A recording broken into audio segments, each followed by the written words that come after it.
Okay, it's 7 o'clock, 7 o'clock U.S. Central Time. I think it's 2 o'clock in the afternoon in Hawaii.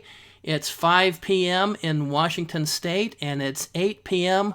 on the U.S. East Coast, and it's tonight in Europe, and it's sometime tomorrow morning in Asia. Thanks everybody for joining. Who's joined here? I'm Greg Scott, and I'm here to. I want to just say thanks for anybody that wants to buy my book. It's live today. The hard copy is live today. You can order the books on Amazon. Virus Bomb. Just go to Amazon and look for Virus Bomb, and there it is right there. I think you'll love it. We're going to go over some cybersecurity tips tonight, and enough messing around. I have a whole bunch of stuff to cover, so let's just get right to it. We're going to start the PowerPoint, and I'm going to go to my screen sharing, and we're going to start the PowerPoint, and we'll start the slideshow right now. Okay, all right, and here we go. Let's do that, and let's do that. Welcome to my cybersecurity tips. You know what? I kid about this. One of the cybersecurity is it's kind of like toilet paper. Nobody cares until there's an outage, and I hope I can appreciate some of the stuff that we have to go through to be secure. I am a credit card fraud victim. It happened in 2011. When I was an independent contractor, I went to order some equipment, and the credit card was denied. And I called U.S. Bank, and I was gonna teach my attacker that my attacker picked on the wrong victim. So I called U.S. Bank, and I worked with a nice lady named Kim. She spent a lot of time on the phone with me. U.S. Bank did everything right. We tracked down every single transaction. We had names and dates and transaction IDs, and we even talked to the store clerks that waited on the people that tried to impersonate me. I packaged all that up. I sent it off to the FBI, and nothing happened. Black hole. And so I learned from there, if you are a fraud victim and you're not a multi-billion-dollar corporation, you're pretty much on your own. And that's my personal experience. By now I've heard that story from lots of people. And so safety on the internet is important. And there's some there's some heavy-duty people that agree with me. Let's cover the agenda here. Here's our 12 things. Our agenda crammed full of content: email hygiene, patching, authentication, trust, passwords, backup, social media, mobility, tech tools, awareness, and then 6 words. We're going to summarize all that up in 6 words. There goes my cough again. And I'm going to pitch 2 great books to you. One of them is releasing tonight, and the other one released 4 years ago. So let's get into our agenda. And I have an offer I'm going to share with you too. This is crammed full of content. You're not going to remember all of it. I have PDF files for every single one of these agenda items, and just click on where it says download your stuff right here. Click on that. Don't do it now, but underneath the window where you're watching this, you can get that'll sign you up for some automation to get emails with each one of these. I'll show you that in a few minutes. So let's go to email hygiene. Phishing with a PH. Phishing, that's when a con artist fishes for victims. That's far and away the most common attack over the internet. Somebody sends you a malicious email and persuades you to open an attachment or visit some compromised website that you shouldn't visit. And then after you fall for it, well, then the attacker owns you. And there's a variant of that called spear phishing, and that's really scary. That's when somebody does research on you, and they send you an email tuned to something you care about to increase the odds that you're gonna pay attention. One of the best phishing war stories I ever had was there's a guy named John Podesta. And John Podesta was Hillary Clinton's campaign manager in the 2016 election, and he was also the White House chief of staff for President Bill Clinton back in the 90s. So you'd think that somebody who was a White House chief of staff would be savvy about this stuff, wouldn't you? Well, John Podesta apparently came home one night and he got an email claiming to come from Google that said his Google password needed to be updated. And so he clicked on it, and he went to a website pretending to be Google, and he fed the Russians his password, and that was one step in a chain of events that ended up having the Democrats' emails all over WikiLeaks and a whole bunch of embarrassing content. Now I'm not trying to tell you that Democrats are uniquely stupid on the internet, because apparently the same thing happened to Colin Powell, and Colin Powell, of course, is a Republican and a former Secretary of State. So this cybersecurity awareness, it's an equal opportunity thing. Here's don't trust emails claiming to come from your bank or your best friend. Don't open attachments unless somebody you trust looks you in the eye and promises that they're good. Hover over links, like right here. When I hover over this link, see that? It points to where I claim it points to. When somebody sends you a link in an email, hover over it, look at that image closely, make sure it really points to where it claims to point, and don't fall for domain names that look similar to the domain name you want to go to. So, and then here, of course, here's links to a few more articles. A lot of those are blog posts that I wrote.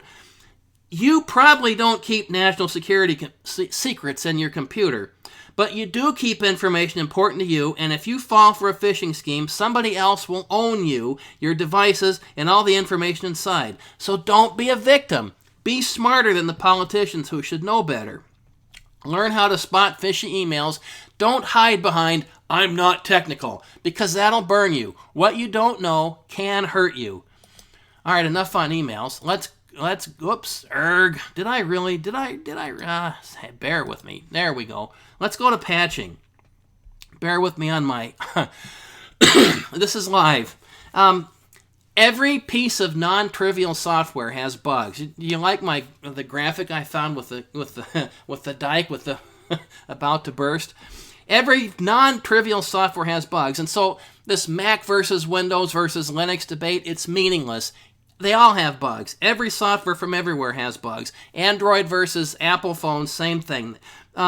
They're all computers. They all do the same stuff. And attackers have found vulnerabilities in all of them, including Apple. And if you read back on recent history, the Apple response recently is kind of like what the Microsoft response was 10 and 15 years ago.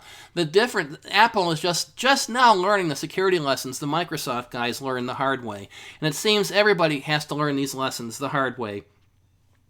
Teams of researchers make lots of money finding vulnerabilities, and teams of attackers make lots of money exploiting those vulnerabilities, and then software vendors put lots of energy into updates to fix those vulnerabilities. We, the public, need to apply those updates. When attackers fool you into doing something stupid, they usually take advantage of an unpatched vulnerability that's been exposed. So do your patching. Now, I know patching is always annoying. It is for me. And Windows might be the most annoying of all. There was one time I was in Chicago on a work trip, and I was walking around downtown Chicago with buildings that are 1 million feet tall, and they're all banks and financial places. And I went to shut my laptop down and get on the L, and my laptop said, "You can't shut down. Do you want to update and shut down, update and reboot?" But you couldn't just shut down. And so, all right, I'll update. So then I updated, and then I sat in the bank lobby for 45 minutes while this laptop ground through its updates. I almost missed my flight back home. Another time I was in the car, and I did the same thing. I put the laptop through its updates, and I set the laptop in the passenger seat and drove down the highway. Well, that was a dumb thing to do because the hard drive in my laptop paid the price. When you drive in the car and bounce around and your laptop does its updating, that's bad for the hard drive when the heads smack into it. And so that just goes to show you that IT people also do dumb stuff. I'm going to show you a trick here. Let's stop the slideshow for a second.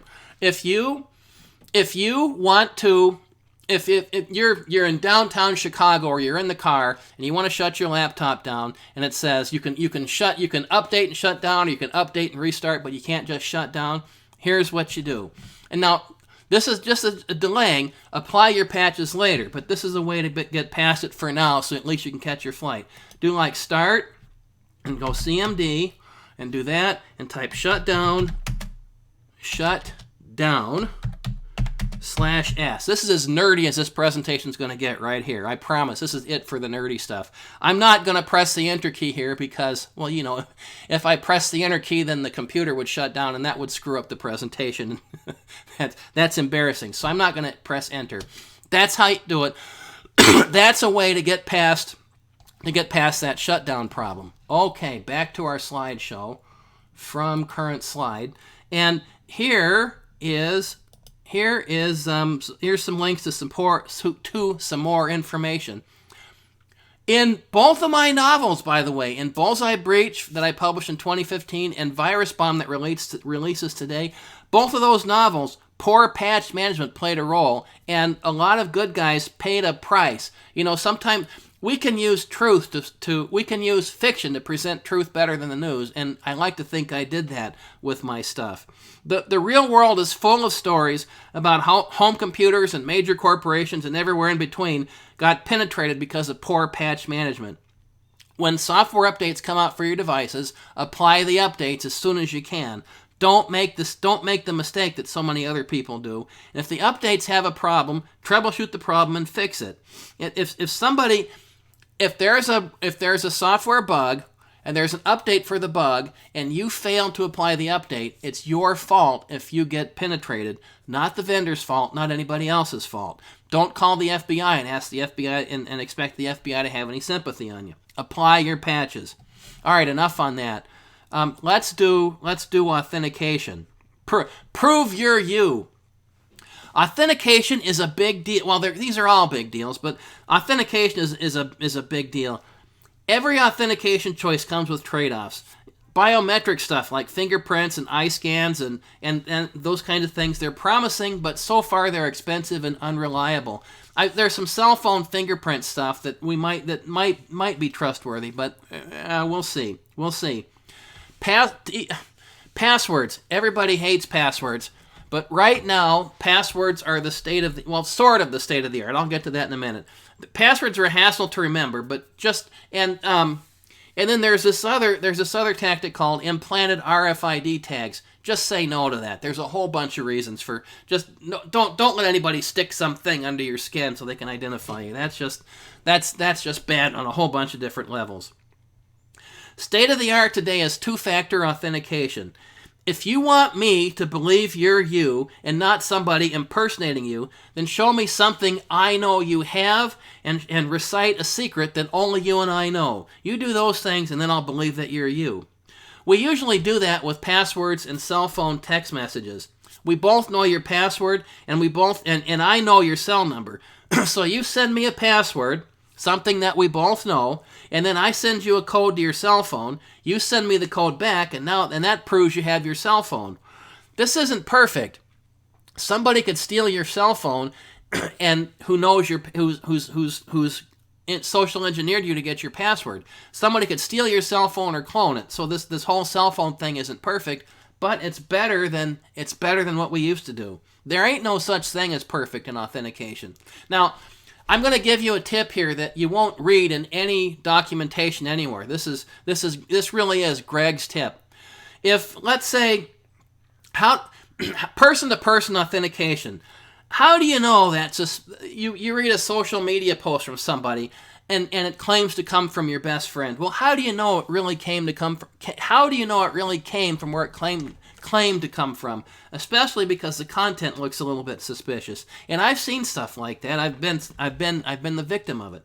Here's a great test, and you won't see this anywhere. Give the other party a bogus challenge. Let's say Bob and Alice met in Chicago 5 years ago, let's just say. So Bob sees a social media post claiming to come from Alice, but it's suspicious. So Bob might challenge Alice, and maybe Bob says, "Hey Alice, what'd we have for dinner when we first met in New York last year?" See how that's a bogus challenge? If Alice really is Alice, she'll respond, "We didn't meet in New York, we met in Chicago, not New York, and it was 5 years ago, and how am I supposed to remember what we had for dinner?" Well, now you know Alice really is Alice. The trick is, ask a question for which the correct answer is, it's a bogus question. This happened to me once, well, more than once, but in real life, my half-brother David, we share the same father, we have different mothers, and somebody compromised his email. And so I saw these weird emails coming from David, and then I saw another email that said, "Hi, I'm David, and somebody's compromised my email, and don't believe all that stuff." So how am I supposed to believe the one that says don't believe all that stuff? So I emailed it back. I said, "So David, if you're my half brother and everything, so how do I know you're you? Tell me our mother's name." And so David replied correctly that it was a bogus challenge, and here's our same father, and his name was Doug, and now I knew David was David. That's just a tactic. You gotta think like an attacker, and then you think like an attacker, and then you can figure out ways to defeat these guys. Well, here's some links to more information, and especially I have a blog post about RFID tags, and you'll get a kick out of it. Do use two-factor authentication whenever possible. Something you know and something you have is stronger than just something you know. Don't fall for impersonators who just want to steal you and steal your identity. Trust is next, and I thank my 2 grandsons for helping me out with my graphics. Trust carries a couple dimensions. There's the kind of trust that we have as people with each other, and there's a technology part to it too. People have spread lies and rumors since there were people, for thousands of years. But today we've got the internet, so we can spread lies and rumors in a few seconds. That's how Russians tried to influence the U.S. elections in 2016. That's what the big congressional inquiries are all about.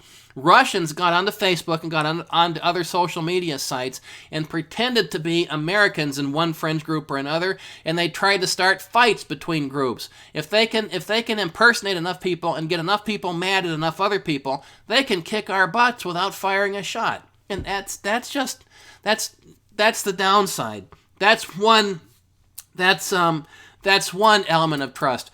There was a consumer story in, I think it was San Diego a couple years ago. Cue the horror music. This reporter got on the TV and did a breathless report about an email going around where somebody was impersonating Amazon. Oh my goodness. As if that doesn't happen like every single day. That report generated thousands of comments all over the place. A lot of people panicked and got upset and this and that and the other, and all for nothing. It was a report. It was a bogus report of something that didn't even matter. We can spread rumors faster than we ever could because we have the internet, and so be aware of that. Just be wary of that. Here's the technological dimension of trust. When you go to Amazon.com or any other website, how do you know that Amazon.com really is Amazon.com and not somebody pretending to be Amazon? Well, implicitly, we trust these groups of companies called certificate authorities. And certificate authorities attest that Amazon.com really is Amazon.com. There's a whole bunch of technology behind how that works. And so you need to understand, I'm not going to cover how trust works, how the technology trust works in detail right here. That's a whole presentation all to itself. I've got a link to it in the next slide. You need to know how that works, or at least you need to be aware of it. Here it is, how trust on the internet works right here. And then I have another one for how to fix the credit reporting system. The Equifax fiasco generated that blog post. Trust violations can cost you money, scramble your files, destroy your reputation, influence national elections, and change global events. That's how big of a deal it is. Apply due diligence to anything you read on the internet and learn how this trust on the internet really works. Okay, fair enough. Passwords. We've talked about passwords a little bit.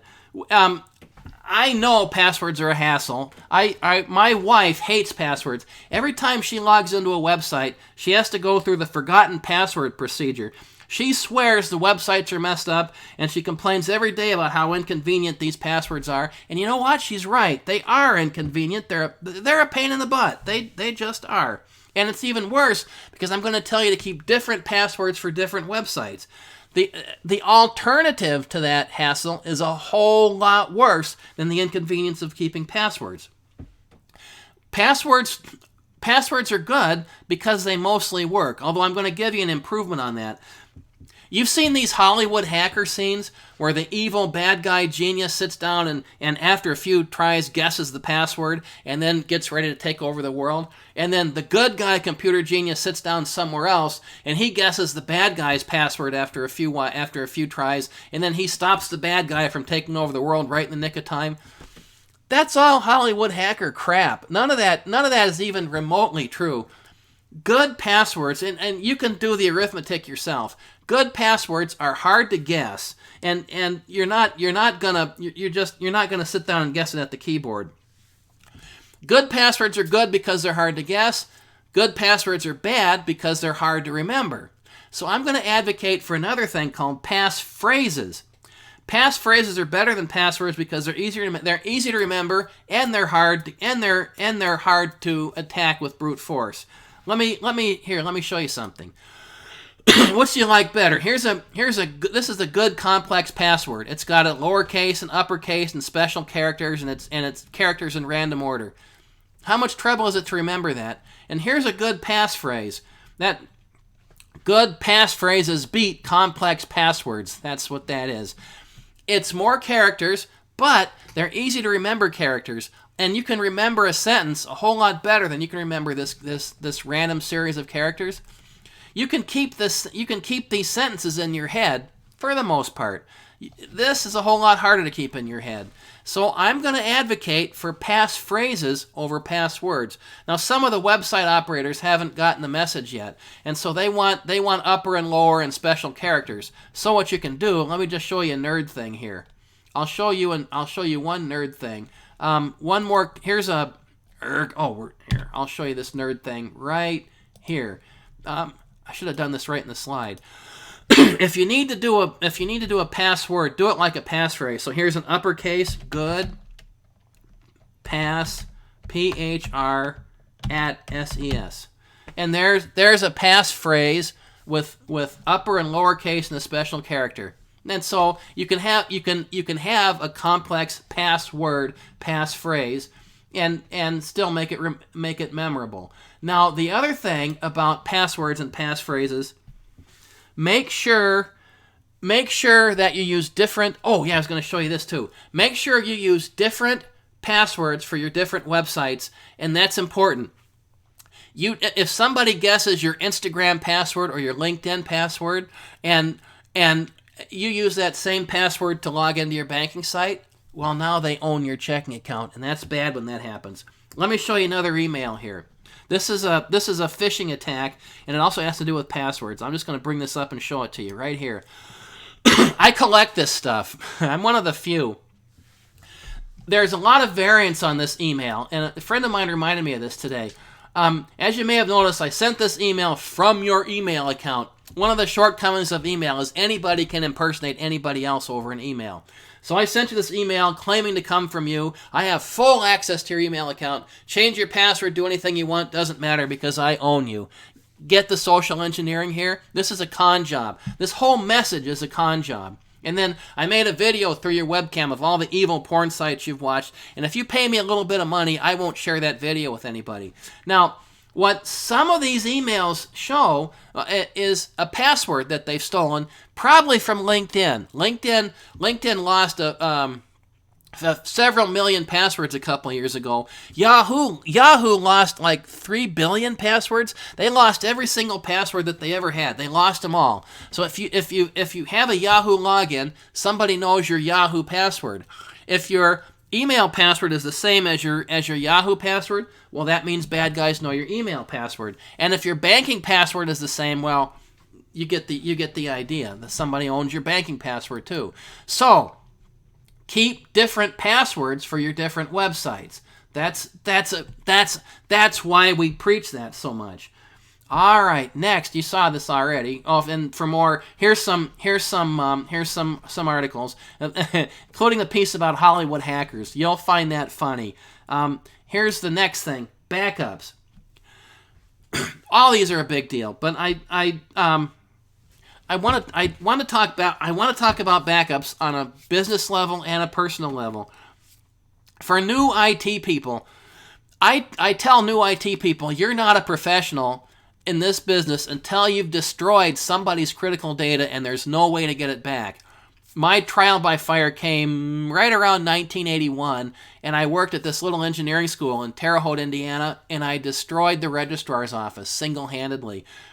We had this data on a removable hard drive, and I hadn't backed it up in a month, and I decided it was time to back up.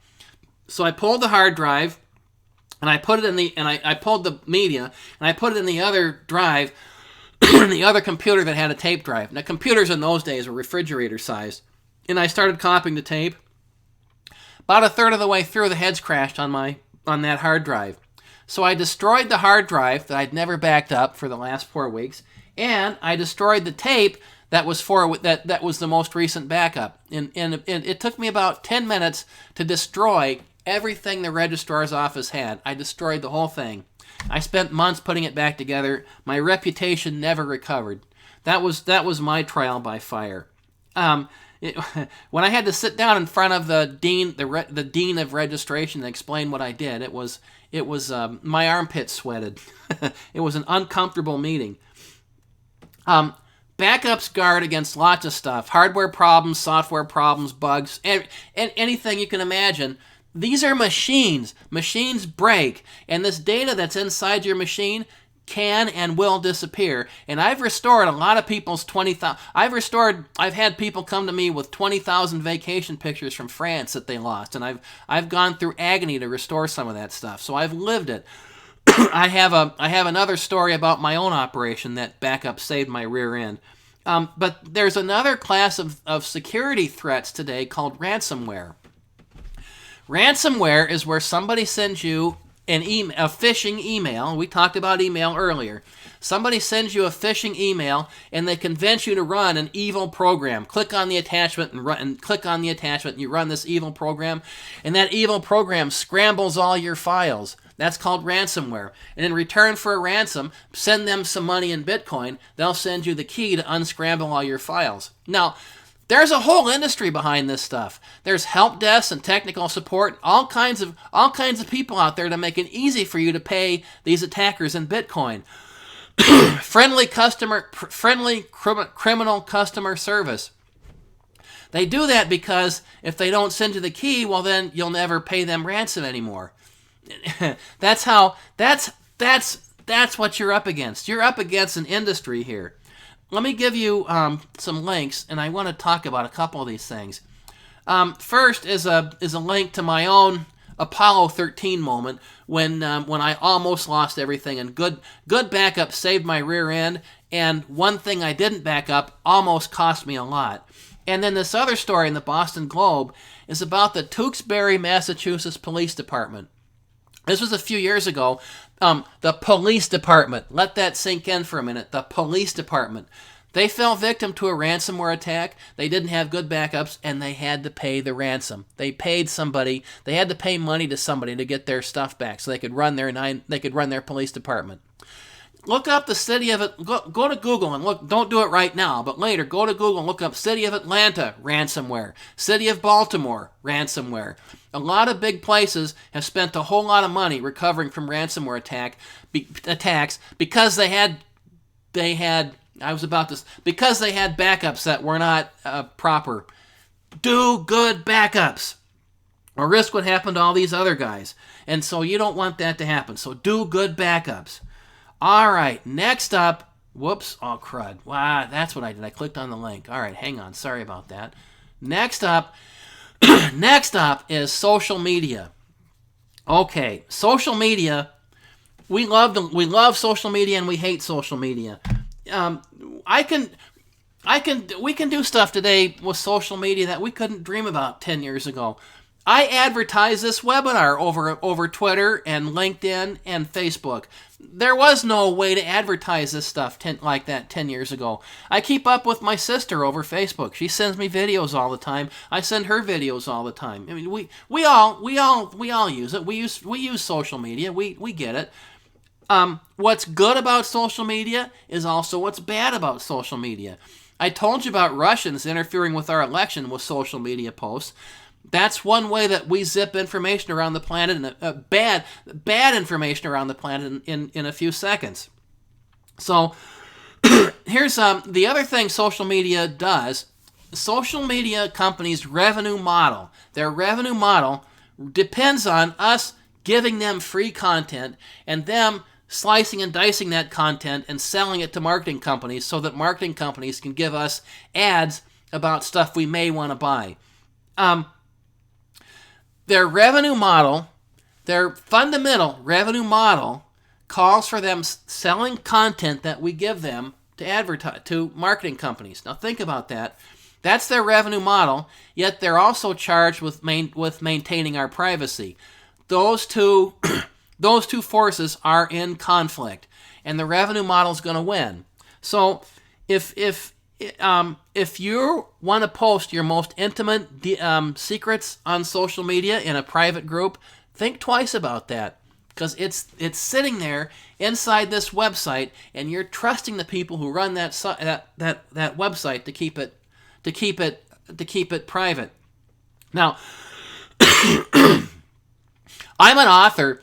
I've done some uncomfortable posts in public about various topics. I've done posts about hijacking trucks and hijacking the GPS signal that feeds trucks so that we can steal a truck. I've done posts about that. How do the details of that work? I've done posts about making cell phone detonators so that you can make bombs that blow stuff up. I've done posts about that. And then usually when I started a thread like that, somebody will say, Greg, we've got to be on a government watch list now, talking about stuff like that. And so the way I usually answer when the conversation gets there, I'll say an answer like this. I'll say, to all the dedicated law enforcement professionals who are monitoring this thread, you need to buy a copy of both of my books, because my books contain my manifesto to take over the world. So you need to buy those books and read them before it's too late. Buy a copy for yourself and for everybody in your department and for your supervisor and for your supervisor's manager, and read those books before it's too late. So, we make some humor out of it. Do it quickly. I don't really have a manifesto to take over the world. My stuff is the manifesto to stop bad guys from taking over the world. There you go. Here's a link. Here's a link to a couple blog posts. Why social media is good. These aren't recorded presentations. Why social media is good. Why social media is bad. Use social media with your eyes open. We are not social media customers. We are social media raw material. Always, always, always keep that in mind. No matter what promises anybody makes, it's a conflict of interest when their revenue model depends on exploiting our content. It's a conflict of interest for them to keep it private. So don't turn yourself into an identity theft statistic or worse. Enough on social media. Let's talk about mobility. There's a whole industry out there whose job it is to spy on us while we walk around with our devices. You'll see, I've got a couple blog posts about that. But this stuff is always a double-edged sword. I can't imagine just the apps that we have today. Just one of the apps. Turn-by-turn directions. I can drive to any city, anywhere, and I can tap some buttons and I can get turn-by-turn directions to get from where I am now to where I want to go. That's just so convenient. I can tap some buttons and I can find gas prices along my route from Minnesota to Indiana, and I can stop at the lowest price gas station, and I can find out whether or not it's open and all kinds of other stuff about it. There's just so much stuff I can do with these mobile devices today. It makes my head swim. It just amazes me. But the downside is they can spy on me. But I'm going to tell you another story that's not about spying. Sometimes it's a tech glitch. A couple of years ago, my daughter came to me, and she was trading text messages with another mom to set up a play date for my grandson. Well, the other mom offered to have my grandson over and they'd play, and my daughter offered to stay and help. So she texted this message. This is her exact word. She said, "Sounds good. I'm cool with staying and hanging out if you want. I just don't want you to feel like overwhelmed or anything." That's what she said. Well, the other mom responded, and they kept on their conversation. In the middle of that, two identical text messages showed up in my daughter's cell phone from two different unknown local phone numbers. The messages said, "Who dis?" D-I-S. Who dis? I have to learn cell phone text message lingo. D-I-S, who dis? And then that was forwards of my daughter's messages after that. So she freaked out. How did some lowlife intercept her text messages? So she came to me, and I'm Mr. Cybersecurity, so I was going to handle it because, I'm Mr. Cybersecurity, and I'm big and macho and tough and strong and stuff, too. I texted one of those numbers. I said, "Who are you and what do you want?" And a few seconds later, my daughter's phone rang with the caller ID from that number, and she gave me the phone because she was afraid to answer it. So I put on my best mean dad voice, and I said, hello. Well, the caller was a woman, and she was just as mystified as my daughter. She said she got this text message about staying and hanging out from my daughter's phone number, but she had no idea what that meant or what was going on. She knew my daughter's name because my daughter used it in another message in the same conversation thread. So how did this unrelated third party end up with a copy of part of my daughter's half of a conversation with the other mom? Well, then we called the other number, and that was also a woman, and she thought my daughter was some pervert trying to make inappropriate advances to her. What does hang out really mean anyway? And so we had a long talk and we cleared it all up. Apparently, T-Mobile had a text message routing problem that night. They sent copies of my daughter's text messages to unintended phone numbers. It wasn't any cyber attack. There was no stalkers. There weren't any perverts. It was just a tech glitch with a whole bunch of suspicion layered on top of that. So, in addition to all the spying stuff, tech glitches still happen inside the cell phone network. So, if you're the same applies on texting as it does to social media. If you're going to text your most intimate secrets to somebody, well, do it with your eyes open because it might not be private. Here's some more information. Just some articles I found about cell phone apps that spy on people. Next up is, I did it again. Hang on, sorry. I don't go there. Okay, next up is tech tools. This is I took a screenshot of some firewall output. It's ugly. Tech tools. This is whenever you hear cybersecurity talks, the talks always say, get yourself an antivirus subscription, make sure the subscriptions are up to date, get yourself a good firewall, put spam filtering in place. All that stuff is true. All that stuff. Those are all things you need to do. But the message I want you to understand clearly is that's part of a bigger picture. Tech tools by themselves are part of a larger thing that you have to do. I spent 15 years building firewalls and installing these things for customers, and every time I connected one to the public internet, within about 5 seconds, I saw automated probes from around the world targeting my stuff and the network behind it. So when I say bad guys have plenty of automation looking for vulnerabilities, I speak from experience. You do need tech tools because the bad guys are using automation to kill you.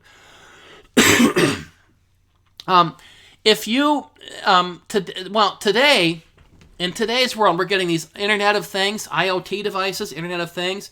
So we'll connect our refrigerator to the internet, or we'll connect our door locks to the internet, or we'll connect baby monitors to the internet, or I'll have an app that runs in my stove so I can turn on the stove 10 minutes before I come home from work so the food cooks the way it's supposed to cook. All this stuff is becoming available now. And so what that really means is everybody in the public that buys these things, we're all running little websites inside our houses now. Now, think about all the challenges that commercial website hosters have inside big data centers. We've got the same challenges in our own homes on a smaller scale when we set up all this IoT stuff. That screams that we're going to need to upgrade the appliance that we have at our network boundary. That appliance is going to have to it's going to need to do some diagnostics and some tracing and some sniffing out of attacks. And you're going to have to get smarter too, because when the world sees these things inside your network, the world will attack them. 2 years ago, somebody shut down half the internet by attacking several thousand internet-connected security cameras. You can read a story at Brian Krebs on security.com. You can read his story about it. The bad guys were, I believe they were Russians. They did that. They shut down all these internet sites because they were mad at Krebs because he exposed one of their plots. So you're gonna need this stuff for diagnostics, and I use some of the diagnostic tools that I used to build. I use that in some of my novels too. Here's a link to a couple guest blog posts I did about these IoT devices. You will need automation. You will need automation to protect yourself. Make smart choices on what automation makes the most sense. There's no one universal answer. However, however, next slide, and that's awareness. Awareness is kind of the other side of automation. Don't hide. If you hide behind all the automation that you set up and you think that that's going to protect you, you're wrong. See no evil, hear no evil, smell no evil. Is that what it is? I don't know. People are the last and best defense, and the most unreliable, the last and best cybersecurity defense there are. It's your stuff. Never trust an automation conclusion over what your own common sense tells you. No matter what anybody says, you're smarter than the automation. Now, one of the automation pieces that we're bragging about these days is artificial intelligence and machine learning. We're going to build these artificial intelligence systems that learn about attackers, and so then they can stop all the attacks. Well, the thing is, we're going to build this automation. The attackers have the same automation. So they're going to have artificial intelligence attacking your artificial intelligence. You, the human being, are going to have to make smart decisions on that stuff. There is, and there never was, there is not now, and there never will be any substitute for awareness. That's just the way it is. I have in Virus Bomb, I have a few characters that blow it with awareness. Then they blow it badly. And a few of my test readers said, there's nobody in the world like that. Nobody's that stupid.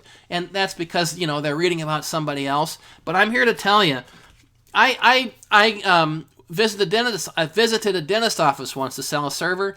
He had his patient x-rays tucked away on a Windows XP machine that didn't boot half the time, sitting in a dusty cubicle. All his patient x-rays were inside that machine. And I asked him, well, what happens if those x-rays go away and you can't get to your x-rays anymore? And his answer was, I don't need computers to do dentistry. That was his slogan. That was his fallback. I sat across from a bank vice president one time, and the bank vice president didn't know the difference between his website hosted out on the internet somewhere and his own internal network inside the bank. I've got story after story after story like that. I can tell you there are people, and I think it's most of us, we lose our awareness and we just blow it. And so don't blow it. Be smarter than that.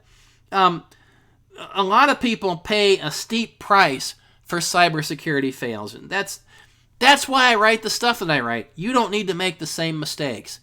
Okay, that was awareness. The next up is the 6 words. This is more info. Here's links for more stuff. Identity theft with no technology defense. Go down to the post office. I wrote it all out in this blog post. Go down to the post office and get yourself a post office box and fill out a change of address form. You don't have to do any ID. My name is Donald J. Trump. My old address is 1600 Pennsylvania Avenue, Washington, D.C. My new address is Post Office Box 111, Newport, Minnesota, whatever that zip code is. And I can get all of Donald J. Trump's mail forwarded to me. I should maybe try that. Maybe I won't. They might not see this. They might not see the humor in that. However, I do know people who've been attacked that way. That really is a real attack. If you're not attacking somebody that's like the president, nobody cares. That's the long and the short of it. So if you're outraged by that, in that blog post, I've got a link to go complain, and we should complain about it. And then there's myths about Russian hackers and cheap routers. All this stuff is all around awareness. Don't believe the Hollywood hacker stories because they're fantasy. Maintain your awareness. That's just critical. All right, enough haranguing about that. These are the 6 words. It's a rhyme. Do you remember the OJ trial back in 1994? Now, whether OJ was innocent or guilty is irrelevant for this discussion. Don't hammer me on that. The point of it is Johnny Cochran was a good attorney, and OJ tried on the glove and it didn't work right. And so Johnny Cochran came up with this rhyme. If the glove doesn't fit, you must acquit. Remember that? It was 25 years ago by my Minnesota math. I still remember that stupid rhyme, and to this day in 2019. That's how good it was. So I came up with my own. I spent some time with an organization leader a few years ago, and he said, "Well, Greg, how does all this virus stuff, how does this crap get on my computer?" So I started to explain it to him, and he stopped me in mid-sentence. He said, "Greg, just tell me what I need to know in 25 words or less." Well, I walked away mad. A few people laughed. Yeah, put the geek in his place. I walked away mad, but I thought about it, and being mad is okay, but staying mad and it's not productive. And so my thought was just jump off a cliff and learn what you need to know on your way down. Then if you're gonna be that way, but that's not productive. And so I came up with care and share to be prepared. It's 6 words. I've got 19 words left over. Care enough about your security to do something about it, and then share what you learn liberally and always with everybody. If good guys share, we level the playing field. Bad guys spend all day probing good guys, and they spend all night collaborating with each other to make their probes better for the next day. Bad guys collaborate. Good guys need to collaborate too in order to level the playing field. That argument, by the way, is 160 years old. Alfred Charles Hobbs was one of the first to say it in 1853. Here's a link to more information, and one of these is right here. This one, Care and Share Part 2. Read that. That's got the Alfred Charles Hobbs quote from 1853. Hobbs published a book about how mechanical locks work. Nobody knew how they worked until he published his book, and he caught a lot of grief about sharing that. Well, turns out bad guys already knew how locks worked, but good guys didn't, so he leveled the playing field. Same thing now today. This argument is nothing new. 2 great books. Of course I'm going to tell you they're great books, but, because I wrote them. The biggest problem with cybersecurity today is people think it's complicated and boring. And, it does have its tedious moments. I've fallen asleep sitting in front of tomes that are thousands of pages long with all kinds of how-to stuff. But if you get into it, winning in cybersecurity, it's a fascinating combination of technology and psychology. The best cybersecurity professionals are some of the most creative and dedicated people I've had the privilege of meeting. And I'm not one of them. I'm an author. I write about this stuff. Meet some of the real cybersecurity guys, and they'll blow your mind. We need more good guys like that because there's plenty of bad guys that want to plunder us. It's a time-honored tradition to use fiction to present truth better than the news. And so by 2014, I was just frustrated because all these headlines were out and there was all these retailers that were squandering my data, my stuff about me. And so I wrote Bullseye Breach, and that's a story about how Russian mobsters steal 40 million credit cards from this fictional retailer in Minneapolis named Bullseye Stores. And then just like tonight in 2019, Virus Bomb released. I've been working on Virus Bomb for more than 3 years. What would happen if a nation state really does get serious about attacking the United States over the internet. And maybe that attack is part of something bigger. Maybe that attack is really a data gathering phase to do something really, really, really bad in the physical world. And so I won't spoil it for you. I'll just tell you this. Real superheroes are ordinary people who step up when called. And that's all of the story I'm going to give you. I won't spoil it. And then here's some links for more. The virus bomb page and the bullseye breach page. And then this last one is a treat. This is good guys, bad guys, and victims.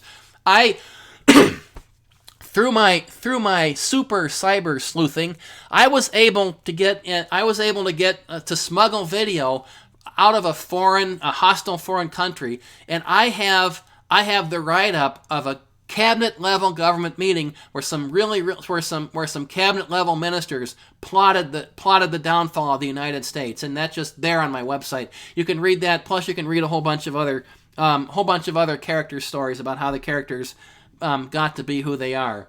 And that's one more thing I want to show you. That's it for the slides. One more plug here. I did put the one more plug slide in. To opt in, right here,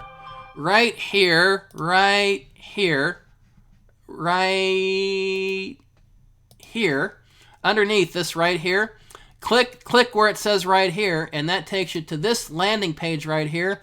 And give me your first name, last name, and email, and then I'll send you this stuff one by one over the next 3 weeks or so. I'll send you PDFs of this stuff. So that's my offer. And thank you for hanging out with me tonight. Holy buckets, we've been at this almost an hour. Let me look and see if anybody has any questions. And here's my contact information. Here, how to email me and my website, and how to find me on Twitter and LinkedIn and YouTube. And I'd love it if you'd subscribe to my YouTube channel. I can always use subscribers. That does my ego and my self-esteem a lot of good. And let's see if we have any Twitter, and nope, don't have any tweets from anybody, so we don't have any questions. So let's do this, and let's go here, and let's put this back to the webcam and mic. There's my bald head. Thanks for hanging out with me tonight. I appreciate it. I appreciate your time, and I hope you get a chance to buy Virus Bomb, and I hope you love it. Oh, and if you do love it, please post a glowing review on Amazon.com for me. That stuff is just enormously helpful for authors, and it lets us know that people are actually reading our stuff.